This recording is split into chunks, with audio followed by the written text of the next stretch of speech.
everyone. It is an honor to be here. We are here on behalf of the entire Korode family all over the world. My siblings, our mom, and everybody that God has blessed our father with to be part of the family. This is a short tribute.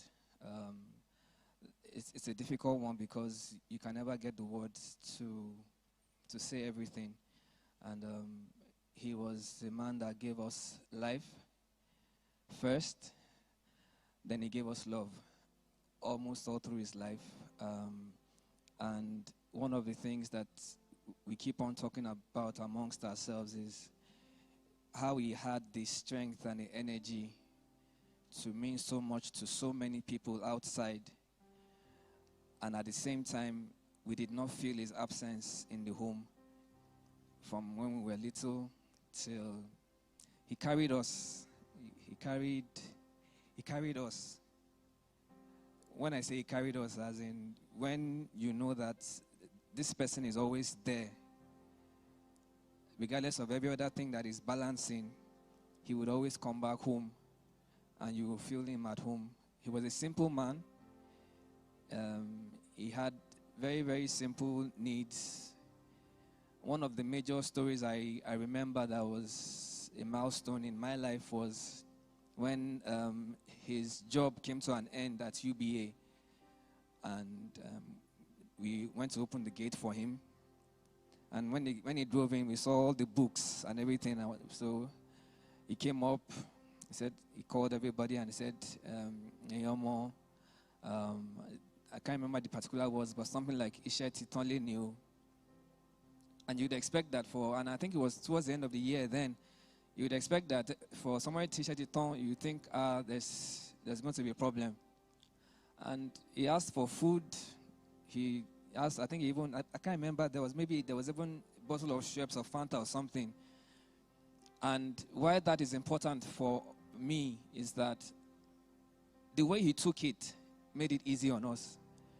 He didn't fret, he didn't panic. There was no, I was like, if this man is not bothered, because see what. And what followed after that, I remember going back to school, that particular period, the pocket money that he gave me that time was like ×3 of the previous years. So I was now wondering, because it was, and that represented his personality, and is also what pushed me that no matter what happens, if this man is not bothered, I can't be bothered. One last story before I go. There was a time, in complexion, I'm like the black sheep of the family, and in addition to other things. And when my brother wrote his WAEC, he was a scholar. I think he had 6 A's or 7 A's. So it was my turn. And at that time, during that period, we used to check the results through somebody that worked in WAEC. So the madam that checked for my brother, when they told her that my result was next to be checked, she was happy because the first person she checked for, Omowe, and it was a thing of pride to her and her colleagues that, my results Omo you, and it was a star. So it was my turn. So she was expecting that it is part 2 of the first part. Unfortunately, I had other ideas, and the result didn't go as. And I remember the words she told me. Then she was like, "Where are you?" Because.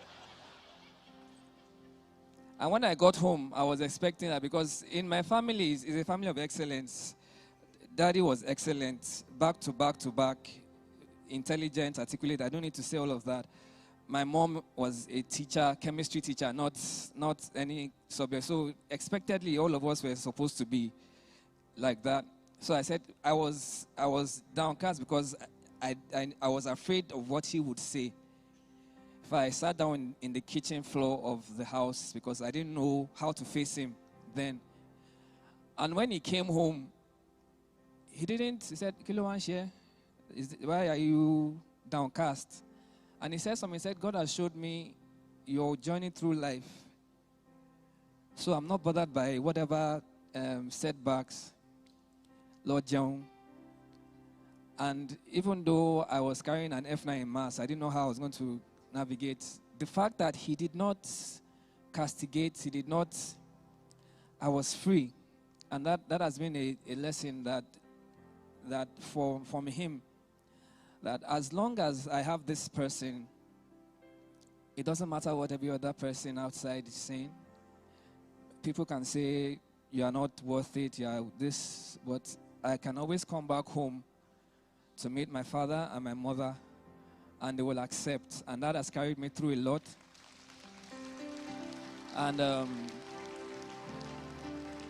on behalf of my siblings, we like to say thank you, Daddy.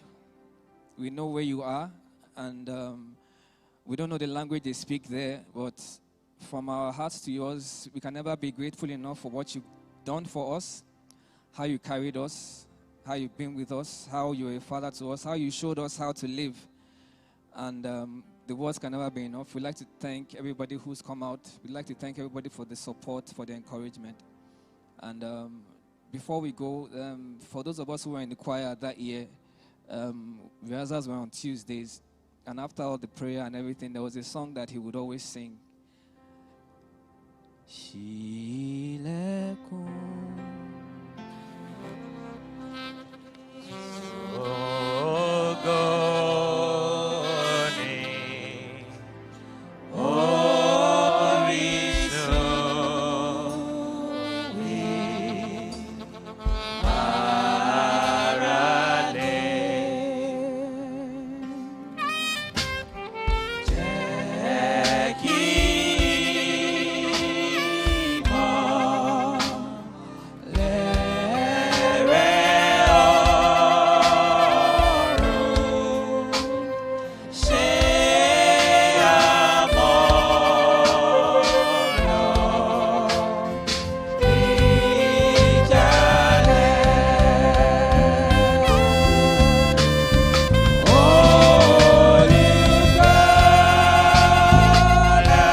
And as he transits into glory, I'm sure he would have sung the last verse of that song that says,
Amen.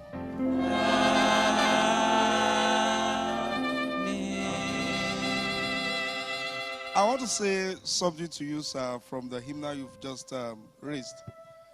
There's a refrain in that hymnal that says, Emi ko lokun, iwo ni. Kí ló ní kó fi dì wá mú? Now, it says, Oúnjẹ ọ̀run, máa bọ́ mi títí. As someone who loves hymnals, we know the effect and we are sure that he will be singing in heaven at the moment, and that the end of time would see, and we'll still release more albums together in heaven. Amen. Back to Zoom.